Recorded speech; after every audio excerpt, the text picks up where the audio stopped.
All right, so the Big Ten. Looks like they might be playing football after all, ladies and gentlemen. Big Ten Commissioner President Trump discussed starting college football season. So Kevin Warren had a phone call with President Trump, and it looks like they may start, if they can get the safety precautions figured out, they may start as soon as October 10th. So it's interesting to see kind of what happened at the beginning of just canceling the season and where we are now of trying to figure this out. This is a weird move, or I guess this whole thing has been a weird move because IMO, otherwise known as in my opinion, this should have been the move from the start. They should have said, let's figure out all of our options. Let's figure out exactly what we can do to have football, right? That should have been the move from the start. How that turned into cancel and then we'll figure it out is beyond me. Now, from what I've heard, the move is they're going to try and create bubbles on campus. So the football team will basically be quarantined on campus. Now, I'm not sure how the hell that's going to work when the team's also traveling to these other places. And I don't know if the stadiums will be bubbled. So, if Michigan goes to Ohio State, then Michigan is coming from a bubble to a bubble. I'm not sure about all that because I wouldn't think they could just go to a hotel and then go to this place and then go to the stadium, then they go to the locker rooms. I would think it's got to be all really, really bubbled, I guess. But we'll see what those precautions are. Let's see in this article if it says anything about that. I think it was very productive about getting the Big Ten playing again, and immediately Trump said, let's see what happens. He's a great guy. It's a great conference. I love when Trump does this. It's a great conference, tremendous teams. Oh, yeah? We're pushing very hard. I think they want to play, and the fans want to see it, and the players have a lot at stake, including possibly playing in the NFL. That's what I've been saying the whole time, is that for the players, it's just such a big deal to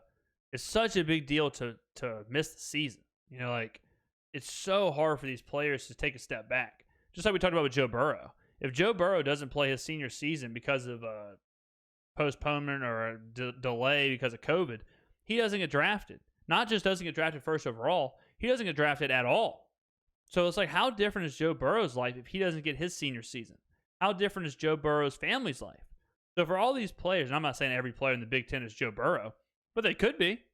I don't know. Justin Fields, he could come out here and have a 70 touchdown season. I don't know. But to take that away from the players, I think is too much. I think that canceling cannot be the option when it comes to this because there's so much at stake. So that's why I think the first thing we should have done, or the Big Ten should have done, or college football in general should have done, is say, what is the lowest that we can do? Is it have a 4-game season with teams that are in a bubble? Do we send 4 teams in a region to one place, have them play in a 3-week tournament? I don't know. And then you go from there. Then you go to, could we do a 6-game season, a 10-game season? Could we have, whatever? Just start setting some things up to where, what can we do? Can we create regional bubbles? I don't know. Can we create bubbles within college campuses? So this is definitely a right step to do this versus just blanket canceling sports. Let's see. We had a very good conversation. Big Ten official there was still a lot of work to do. Emphasized that the league's presidents and chancellors would have to approve any plans, which that's understandable. As you've seen, 28 of the 34 Division I conferences, although not yet 3 of the so-called Power 5, are coming to the same discouraging conclusion. And to state the obvious, this has to be a collective action. It would have been impossible for Purdue to play when many others were determined not to. I do think that there is a huge difference with the Power 5 versus other conferences. These Power 5, I understand if, I'm making places up now, Eastern Alabama, if they're look, we can't do it. We can't bubble these kids. We don't have the facilities. We don't have the salaries. We don't have the money. We don't have the ability to do this. There's a big difference between that and Ohio State. So these teams that could do it and can do it should try and do it. If teams cannot, And I'm sure there's a ton of teams that cannot. If they cannot, the players should be allowed to transfer, and it is what it is. But every precaution, every step should be made to try and get these players on the field. Let's see what else we got. We want to make sure our athletes get a shot because they've worked really hard and they deserve a shot to play. Yeah. We want to make sure they're safe. That's the crux, right? Like, that's the crux. That's the whole thing. The entire decision should be, or the entire conversation should be, how can we get the players to play while being safe? And as long as you can do both, I don't see why you shouldn't try. You know, I mean, they're like, you don't have to get 100% of a season. You don't have to get 100% of a conference play. Just get them something. Even if a bubbled Senior Bowl type situation where you do a bubble and you do 3 or 4 Senior Bowls, like per conference, that's better than nothing. You know, let the players spotlight themselves. Let the players show themselves to try and make it to the next level and go from there. But saying we're canceling the whole thing, I think that's just asinine, to be honest. OSU could probably bubble 2 other Big Ten teams on campus. Well, that was one of my earliest ideas. So one of my earliest ideas was you take like a couple places in the conference and you bubble 3 teams there. You bubble 3 teams in the conference, or 4 teams, or however you want to do it, at one region. And then you have like a little round robin tournament, and then like a team comes out of that or whatever. And then you have another bubble where then like the winners of the bubbles play, and that's how you determine basically your conference champion. And that just gives the players a chance to play. It gives you a sort of competition, and it should keep them safe. And you spread it out, kind of like how baseball is trying to spread it out now, where baseball is talking about having playoff bubbles.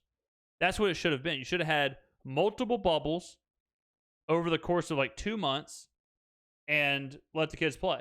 It's not a perfect system. I mean, we're in a spot now where we have no clue what the hell is going on. I mean, we're in the most volatile, liquid situation in American history.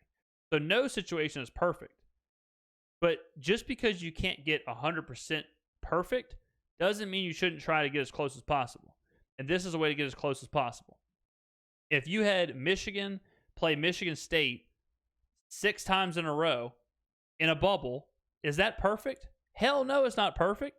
But it's better for the players than not playing. You know, like Ole Miss and Mississippi State quarantined in Oxford and then are quarantined in Jackson. You send them to a neutral place. They bubble in Jackson for a month, and they just play each other once a week for 4 weeks. They get 4 games in, or do a best of 5, whatever. Who cares? And it's like, well, yeah, that kind of sucks compared to what we used to have, but everything sucks compared to what we used to have. Just give the kids a chance. That's all I can ask for. So I'm glad the Big Ten is talking about trying to do something. And on the other side, the devil's advocate side, the answer is not to just play.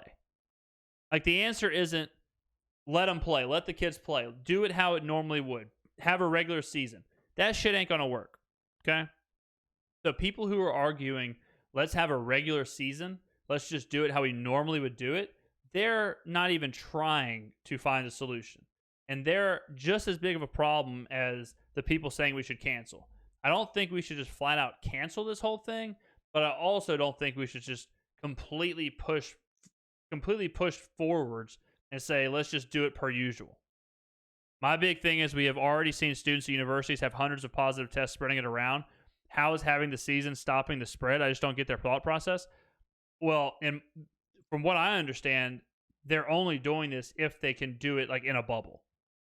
So that's what my understanding is, that they're not going to try and have the season per usual. I don't know the ins and outs of the bubble. I don't know the ins and outs of their details, but that's what I'm saying. If we can create a bubble scenario, whether regionally or on the campuses, for example, and again, it's not perfect, but it's better than nothing. If Ohio State has a bubble and Michigan has a bubble, and you leave the Ohio State bubble and you go into the Michigan bubble, and then every player is tested, and then vice versa, like when you leave, you go back to your bubble. I think if we're going bubble to bubble and we're doing it responsibly, Yes, it takes a lot of commitment for the players, the coaches, the staffs, whatever, not to leave those bubbles. But if we're doing that, I think we can do it. Now, again, you can't do it 12 times in a row.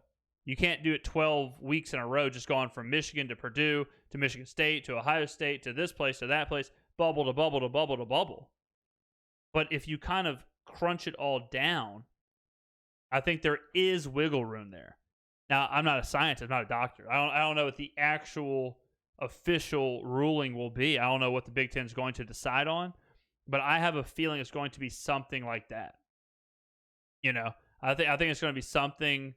I think it's going to be something to the tune of regional competition held within, or held by, or with bubbled players, and you go from there. Yeah, it should be done. I don't see how we aren't doing that when they deemed it okay to have non-bubbled students. Yeah. I mean, the students. I'm with you there. Like, having students on campus just freely. It's like, well, how are we doing that, but we're not doing football? I do agree with that. I mean, like, I've seen where Michigan State is having intramural football, but not real football. So I'm with you there. 2 locations. Each team has a moving week and a quarantine week in their bye week. I don't know if that might extend the season too long. If you have a moving week and a quarantine week as your bye week, I don't know. That might be too much, because then you'd only do it once. So if you I don't know. You'd have to have a really low number of games, because if you play 1 week and then you quarantine the next week, and then you play 3 more games, and on the 4th game you get sick, and then you go into your next game, you can say, well, we've already quarantined, we've already done all that.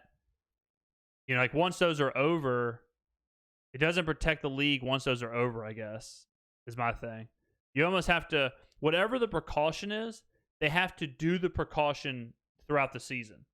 So if the precaution is, in this case, a moving week and a quarantine week, you almost have to do it every single time you travel. And then it's like, well, damn, we're extending the season by 10 weeks, and then you can't do that either. So you got to figure out whatever the solution is. In this case, let's say a bubble. How can we maintain the bubble for 10 weeks, or maintain the bubble for however long the season is? And I think the SEC season is 10 games. So if you have a 10-game season, let's say that takes 11 weeks, 12 weeks with a bye. How do you maintain your bubble? How do you maintain your safety measures over the course of 12 weeks? If that's keep them regional, if that's keep them in a bubble, if that's, test them on whatever, Tuesday, Wednesday, Thursday leading up to a game, I don't know. But that's the thing they got to do. They have to solve that. They have to solve that part before they solve anything else. If they can do that, then I think there can be a season. But I mean, at least they're trying. October 10th is a month away. So they got a lot to figure out, because they have to get everyone on board. This also has to work for everybody. Whatever they do at Ohio State has to work for Northwestern. Whatever they do at Nebraska has to work for Michigan. So it's easy for campuses and presidents and coaches and players to look at their own situation and say, we can make this work. Okay, well, whatever you're doing has to also work at another place.